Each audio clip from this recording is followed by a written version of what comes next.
Et parmi les enjeux également pour Adam Awad, directeur de publication de Financial Afrique, figurent également les attentes structurelles en termes de réforme de la dette pour les pays africains. Elles sont multiples et ces attentes vont, selon lui, certainement être évoquées lors des assemblées annuelles de la Banque mondiale et du FMI qui se tiennent en octobre prochain à Marrakech, au Maroc.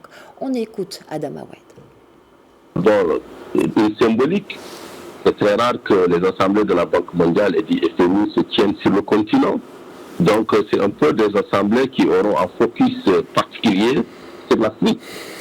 Vous voyez, la plupart de nos dirigeants déplorent une perception du risque Afrique qui est surélevée par les agences de notation. Certains appellent de leur vœu à la mise en place d'une structure de notation africaine ou à tout le moins d'une structure de notation conduite par les institutions multilatérales afin d'apporter la contre-analyse à cette perception des risques Afrique faite par les agences de notation. Deuxièmement, ce sommet s'inscrit dans la suite du sommet de Paris et aussi de la COP, de toutes les COP, dont celle qui s'était tenue au Maroc justement. Et concernant le passage à témoin entre la finance traditionnelle portée par la Banque mondiale et le FMI vers une finance de la transition énergétique, vers une finance de la durabilité. Donc les institutions doivent s'adapter.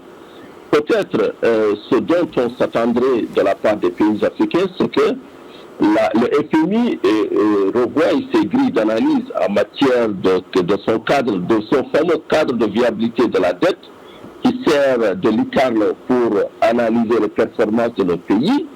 Il serait peut-être important d'accorder beaucoup plus de financement à nos plans nationaux de transition énergétique, les fameux CDN, contribution nationale déterminée.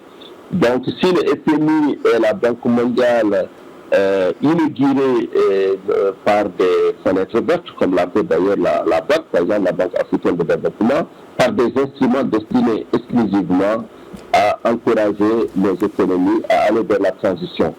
L'autre question qui me paraît importante, c'est de la part des pays africains, mais c'est à eux de le défendre, c'est de convaincre la Banque mondiale de renoncer à son paradigme de ne plus financer